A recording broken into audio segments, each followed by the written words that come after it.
मसीह यसू ने कहा था कि जैसा नूह के दिनों में था वैसा ही इब्ने इंसान के दिनों में भी होगा।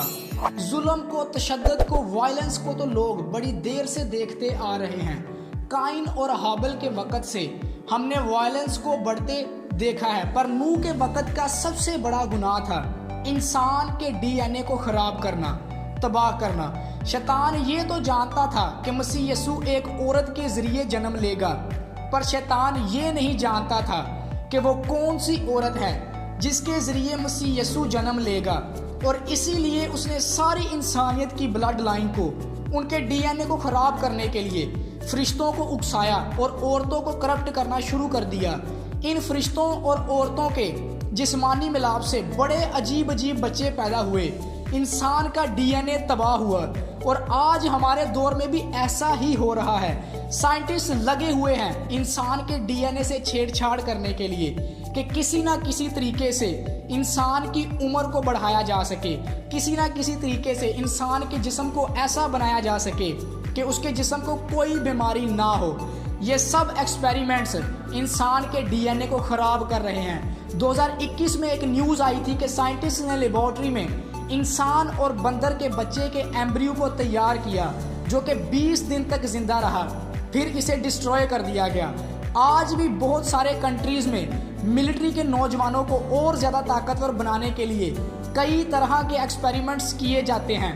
अगर आप इंटरनेट पर सर्च करें तो आपको हज़ारों ऐसे एक्सपेरिमेंट्स मिल जाएंगे जिनमें इंसान के डीएनए से छेड़छाड़ की जा रही है। इंसान के क्लोन्स यानी कि एक इंसान के डुप्लीकेट बनाने की कोशिश की जा रही है। साइंटिस्ट ने दुनिया का पहला क्लोन एक भेड़ का बनाया है जिसका नाम है डॉली। साइंटिस्ट ने उस भेड़ को लेबोरेटरी में तैयार किया था और लैब में तैयार किए उन अंडों को उन्होंने भेड़ के अंदर प्लांट किया और 5 जुलाई 1996 में उसका जन्म हुआ था। जैसे जैसे टेक्नोलॉजी एडवांस होती जा रही है वैसे वैसे ही हम देखते जा रहे हैं कि इंसान के डीएनए को खराब किया जा रहा है, जैसे कि नूह के दिनों में हुआ था। पहले इन्होंने जानवरों के क्लोन्स को बनाया था, बहुत जल्द इंसानों के क्लोन्स की खबरें भी आप इंटरनेट पर देखेंगे। हर एक चीज जो नूह के दिनों में थी वो आज हमारी आंखों के सामने पूरी हो रही है। दुनिया में इतनी बुराई होने के बावजूद भी एक इंसान ऐसा था जिसने खुदा की आवाज को सुना, जिसने खुदा के हुक्म पर अपनी जिंदगी को चलाया। इब्रानियों 3 बाब और 15 आयत में लिखा हुआ है, चुनाचे कहा जाता है कि अगर आज तुम उसकी आवाज सुनो तो अपने दिलों को सख्त ना करो, जिस तरह के गुस्सा दिलाने के वक़्त किया था। नूह कलाम सुनाता रहा कि अपने गुनाहों से तौबा कर लो। वो लोगों को बताता रहा कि तुम्हारे काम बहुत ही बुरे हो चुके हैं और उन्हें अपनी ज़िंदगी को बदलने की ज़रूरत है, पर लोगों ने उसकी बात नहीं मानी, उसके कलाम की तरफ ध्यान नहीं दिया। जब नूह लोगों को बताता होगा कि शादी से पहले जिनसी तल्लुकात कायम करना गुनाह है, लड़के का लड़के के साथ और लड़की का लड़की के साथ जिस्मानी तल्लुकात कायम करना गुनाह है, ये गलत है, तो लोग उसका मजाक उड़ाते होंगे। 120 साल तक नूह लोगों को बताता रहा कि चोरी ना करो, झूठ ना बोलो, तुम्हारे किए की खुदा तुमको सजा देगा, फिर भी लोग गुनाह करते गए और उसकी एक ना सुनी। 120 साल तक नूह उनको बताता रहा होगा कि तौबा करो, खुदा के पीछे हो लो, पर वो बुत परस्ती करते रहे, अपने हाथों से अपने खुदा बनाकर उनकी पूजा करते रहे। जिस सूरज को खुदा ने बनाया उसी सूरज को वो अपना खुदा बना बैठे, जिन चांद सितारों को खुदा ने बनाया इसी को अपना खुदा बना बैठे, किसी चीज़ को नहीं छोड़ा, यहाँ तक कि लोगों ने पेड़ पौधों को भी नहीं छोड़ा, पानी तक को नहीं छोड़ा, हर चीज़ को अपना खुदा बनाया, जानवरों को भी नहीं छोड़ा, यहाँ तक कि पत्थरों की भी पूजा की। जब नूह उनको बताता होगा कि छोड़ो इन हाथों के बनाए हुए खुदा को, जिंदा खुदा की इबादत करो, इसके पीछे हो लो, तो लोग उसकी मुखालफत करते होंगे, उसकी बुराई करते होंगे, उसका मजाक उड़ाते होंगे। आज भी यही कुछ चल रहा है। जब लोग कलाम को सुनते हैं कि यीशु मसीह ही रास्ता है, यीशु मसीह ही सच्चाई है और सिर्फ यीशु मसीह ही जीवन है और कोई भी यीशु को कबूल किए बिना आसमान में दाखिल नहीं हो सकता, खुदा के पास नहीं जा सकता, तो लोग इन बातों को सुनकर प्रीचर्स का मजाक उड़ाते हैं, उन पर लान तान करते हैं। या तो आप कश्ती के अंदर हो सकते हैं या फिर बाहर, या तो आप जन्नत में होंगे या फिर जहन्नम में, इसके अलावा कोई और जगह नहीं है। नूह के वक्त बहुत सारे लोग ऐसे होंगे जो कहते होंगे कि हमें पता है कि कश्ती कहाँ है, जब तूफान आएगा तो हम भाग कर कश्ती में चढ़ जाएंगे।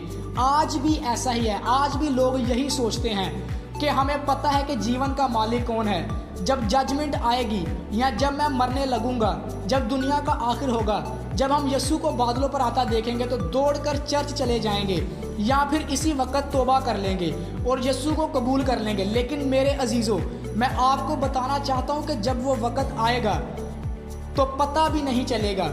पैदाइश उसके 7 बाब 11 और 12 आयत में लिखा हुआ है,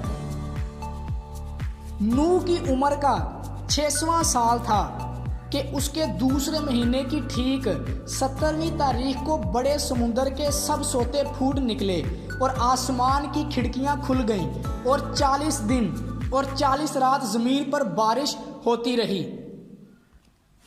जब जजमेंट आई तो वो धीरे धीरे नहीं आई, सब कुछ एक साथ एकदम से हुआ और लोगों को इतना वक्त नहीं मिला कि वो तौबा कर सके और कश्ती में चढ़ सके। जब पानी लोगों के घुटनों तक, कमर तक आया होगा या उनके गले तक पहुंचा होगा तो उन्होंने कश्ती का दरवाज़ा खटखटाया होगा और बोले होंगे कि नूह तू सही था, हम गलत थे, हम तौबा करते हैं और खुदा के पीछे चलने का फैसला करते हैं। पर नूह भी उस वक्त कश्ती का दरवाज़ा नहीं खोल सकता था, क्योंकि बाइबल हमें बताती है कि कश्ती के दरवाजे को खुदा ने खुद बंद किया था और जब खुदा कोई दरवाज़ा बंद करता है तो कोई खोल नहीं सकता। एक वक्त है कि जब हम यीशु को अपना मुनज्जी, अपना नजात दहिंदा कबूल कर सकते हैं और वो वक्त अब है। ये रहम का वक्त है। 120 साल तक नूह लोगों को कलाम सुनाता रहा, अपने फ़ायदे के लिए नहीं बल्कि लोगों को बचाने के लिए, कि लोग उस आने वाली जजमेंट से बच जाएं, कि लोग उसका मजाक उड़ाते रहे। आज भी लोग जब प्रीचर्स का कलाम सुनते हैं तो लोग उनका मजाक उड़ाते हैं और कहते हैं कि 2000 साल हो गए इनको ये बताते कि दुनिया का आखिर, दुनिया का एंड होने वाला है, तो अभी तक दुनिया का एंड क्यों नहीं हुआ। और कुछ लोग तो ये भी कहते हैं कि ये दुनिया के एंड के नाम पर, दुनिया के आखिर के नाम पर लोगों को डराकर यीशु के पीछे चलने को बोलते हैं। कुछ तो ये भी बोलते हैं कि ये स्टेजेस पर फेक मिरेकल्स दिखाते हैं। उस वक्त भी कुछ लोग नूह को पागल, फेक बोलते होंगे, लेकिन जब फ्लड आया तो सब के सब तबाह हुए। यीशु ने कहा था कि जैसा नूह के दिनों में हुआ था वैसा ही इब्ने इंसान के दिनों में भी होगा। आपको ये सोचकर हैरानी होगी कि आज नूह के दौर से बढ़कर हमारे दौर में बुराई है।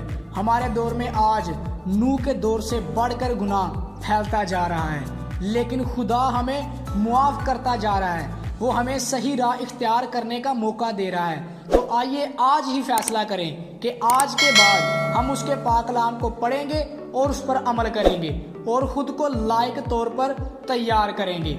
खुदावंद आप सबको बरकत दे। आमीन।